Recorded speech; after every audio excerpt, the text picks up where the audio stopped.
It is such an honor to be here today and to speak to such an amazing organization. I have a present here for you.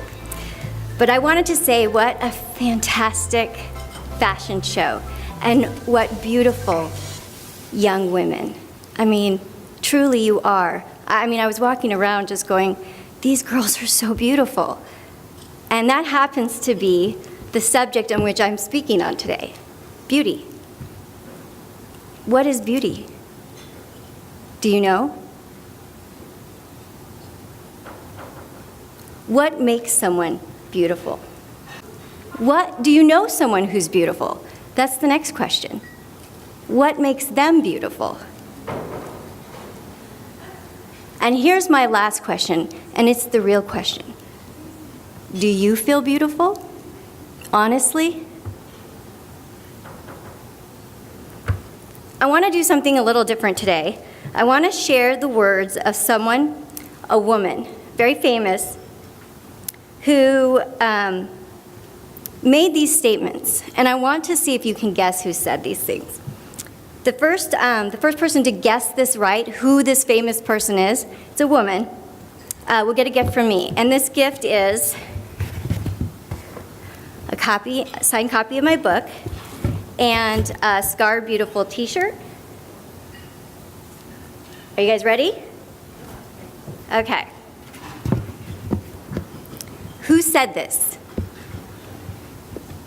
As for me, the silence and the emptiness is so great that I look and do not see, listen and do not hear. The tongue moves, but does not speak.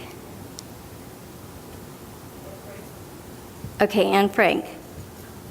Any more guesses? Maya Angelou? I'll tell you at the end. Love. The word, it brings nothing. I am told that God lives in me, and yet the reality of darkness and coldness and emptiness is so great that nothing touches my soul. Clearly a woman who struggled with her worth and felt a darkness inside. Now, do you have any more guesses? I didn't hear that. Marilyn Monroe. Helen Keller. Mother Teresa. Okay, we got one more. This is the last one. The smile is a mask, a cloak that covers everything. You guys give up? Julie Andrews? Okay, who said Mother Teresa? Mother Teresa.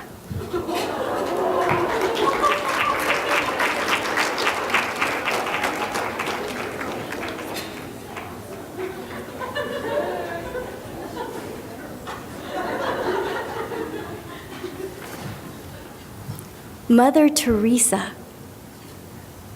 This is the same woman we all know, who with $1 in her pocket set out and entered the poorest city on the earth, Calcutta, India, with one mission: to enter the gutter on her first day.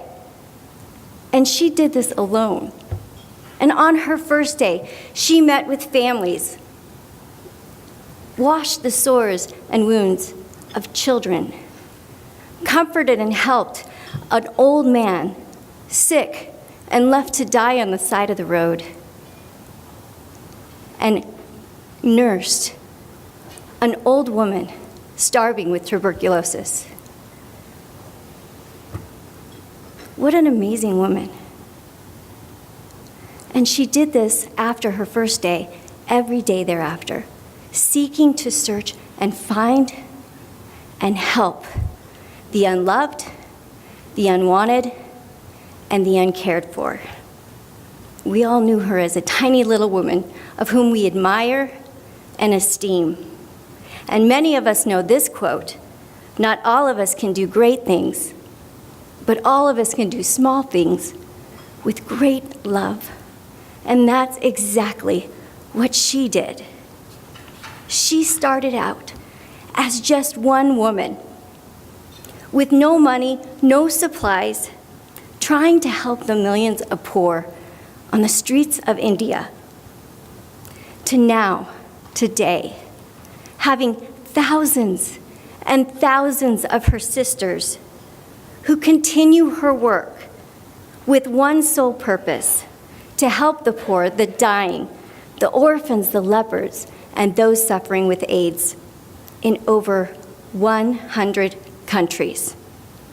Among the many awards that she received the Nobel Peace Prize in 1979. But when we hear her words, those statements I just read, we realize behind that kind smile, full of comfort, was actually a woman who suffered. Mother Teresa, now called Saint Teresa, was more like you and me than we ever knew. And she showed us that not in spite, but through, and even because of her trials and her own suffering, she used that to find compassion for others. And she showed us that one very small woman, one woman, could literally change the world, because she did. So let's talk about beauty. True, remarkable beauty. See, I'm here because I personally struggled with beauty. I worked hard, so hard, to present myself as beautiful. But no matter how hard I tried, and no matter what image I presented on the outside, inside, I actually felt ugly. And my truth is, I was so afraid that you all would figure out how ugly I really am. So I'm going to get real with you guys, if that's okay. See, I'm a mother who was arrested in my own driveway, feet away from my children's bedroom window. But my story didn't start there. I was born with a very large birthmark that covered my entire back. It was precancerous, and the doctors deemed that for me to live, all the skin on my back had to be removed. So as a young child, I underwent very invasive surgery where every layer of skin on my back was cut away, and what remained of my torso was used as skin grafts. After my surgeries, 40% of the skin on my body was gone.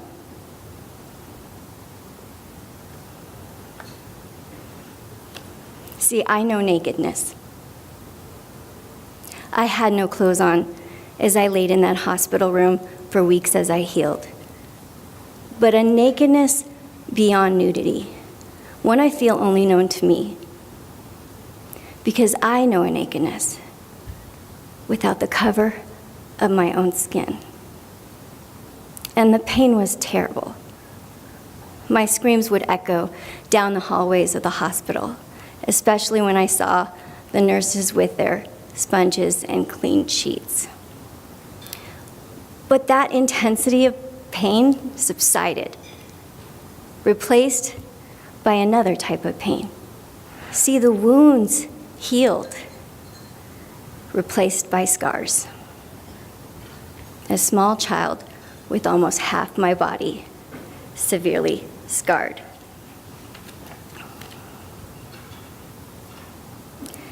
I was a child so afraid of a bathing suit among friends. No sundresses or spaghetti straps for me. this really kind woman in our church would sew bathing suits for me that would cover the deep scars that enveloped my body. This gave me relief from my shame, but shame was my new pain. Because let's be honest, my scars are ugly. But cover I did, and I got good at it. Hiding my scars, presenting myself as confident and self-assured, putting on a facade that I thought others might think is beautiful, using my clothes and my hair and my makeup to cover what really was. Yet I was living so afraid that my friends, my colleagues, strangers might discover that somehow my scars might show, and you all might figure out how ugly I really am. Then I was arrested. I saw that deputy's car sitting out front my sister's house as I was leaving, and I did have a few glasses of wine. But here's the deal. I lived in the same neighborhood as her, only 2 residential streets away. I was 37 years old. I had never had a traffic ticket or a parking citation, for that matter. So I got in my car and drove home without incident, or so I thought. But I was being followed, and that same deputy came running down my streets, lights flashing just as I was pulling in to my driveway. So I was arrested and served 20 days in the Pima County Jail of Tucson. I was strip searched every day, sometimes twice a day.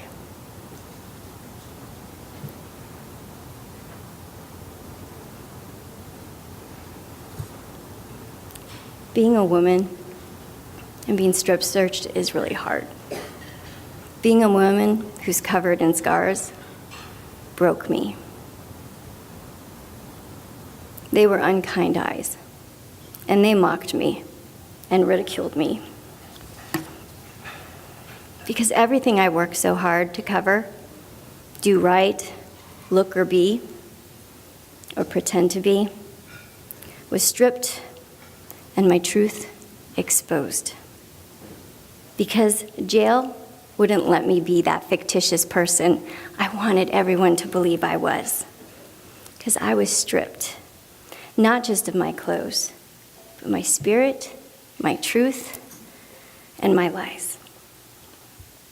I laid on that bunk bed in a large cell full of 90 other inmates, feeling hopeless, ashamed, humiliated, and sorry for myself. This was a new ugly scar that I was going to have to carry. And it was the scar of failure. It was that moment I cried out and said, God, if you're out there, I can't do this anymore. I can't carry more shame. Help me. And immediately this great warmth filled my brokenness. And these 2 words whispered to my heart: scarred, beautiful. How could my scars and this DUI be anything but ugly? But see, scarred beautiful gave me a choice: to be forever sentenced, ashamed of every scar, or stand up, learn, grow, and see that before me is a tomorrow.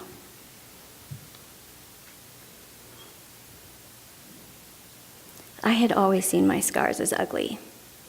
Was it possible to see them as beautiful? Yes, I was still very much in jail, alone, exposed,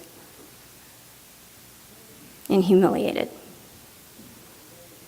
And there will never be a day that I don't regret getting behind that wheel for the heartache that I caused my family and the risk I was to others' safety. Yet I could take this self-induced wound, heal, and use it, and transform it from the mark of my fall to the symbol of the moment I decided to rise again. And what about my physical scars? How am I ever going to find beauty in that? Yet I suddenly realized that my scars are proof of a sickness that had every intention of destroying me, but didn't. And my scars, these scars, are evidence that I survived. And I'm telling you, that's beautiful. As women, even at a young age, so many of us try to conform to an image that society says is beautiful. Isn't that sad? This is affecting our young girls. A study performed by the National Report on Self-Esteem found that 98% of girls revealed they feel immense pressure from external sources to look a certain way. 98%. Did you know that 90% of eating disorders are in young girls? The National Institute on Media and the Family reported that 53% of American girls age 13 are unhappy with their bodies. This grows to 78% by the time they turn 17. I'm here to say it's time for us as women to start seeing ourselves differently, to start to focus on where true beauty lies. Because our scars have beauty. There's power in our lessons learned, our wisdom earned, and our ability to rise again. So now I want to ask you, you don't have to answer, but I'm asking your heart. Do you have a scar? Some of our scars we wear on our bodies. Some we wear in our heart. Some scars are when we were victims, and some self-induced. What is yours? Maybe like me, you have more than one. But what is that moment of pain? See, we hold these memories deep in our heart, some of beauty, but some of pain. Yet it is possible to find beauty even in those tragedies. It's possible to find a positive moment. And it is possible to use those painful moments and see the power of our growth, our survival, and our ability to find redemption from the shame. So here's the key. Let's give your scar its beauty. Let's relabel that scar to that of your triumph over that tragedy. Because haven't you grown? Haven't you learned? Maybe your scar gave you a heart of compassion because you now understand what it means to need compassion. Maybe the road you were taking had to change and led you to a new road. And that path took you to your beauty. Are you a better mother, a better daughter, a better friend because of that tragedy? Or maybe you hurt someone and you carry shame for the pain you caused another. But how can you turn that story into something redemptive? How can you turn that scar into something beautiful? You have the power to change that situation. And did you face a death? Is that your scar? Let me tell you something. Your beauty is in the love you gave them and the love they gave you while here on earth. Your beauty is in the power and the confidence and the hope that you will embrace them again. Let's give your scar the beauty you have earned. I left jail and I decided I was not going to hide my scars anymore. I was going to leave the facade, the secrets I held in that jail cell, and I was going to emerge living my truth and owning my own skin. I want to say, I loved your fashion show, and so many of you are truly, absolutely beautiful. Physically beautiful. But what's amazing about you and unique about you is that there is so much more to you than just the external. So let me ask you again. Are you beautiful? What makes you beautiful? Let me share some beautiful things about you. You are the National Charity League of Tucson.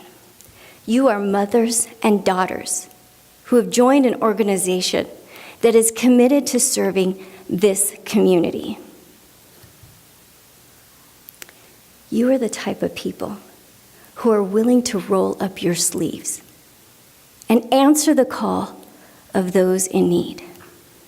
And daughters, I want to say something. You carry within you your mother's heart. And she is training and guiding and leading you to be strong women who are committed to making a difference and serving their community and making an impact in this community and beyond. Because she knows, and this organization knows, that within you, you are tomorrow's future leaders. And that is beautiful. So I conclude, and I look at each one of you, and I share this truth. You are beautiful. You are beautiful, not in spite, but with and because the scars you may hold. You are beautiful for who you are, all of you. And most importantly,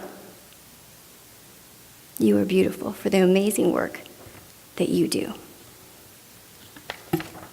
I'm going to close as you continue to do the service in the city that you do with the words of Saint Mother Teresa,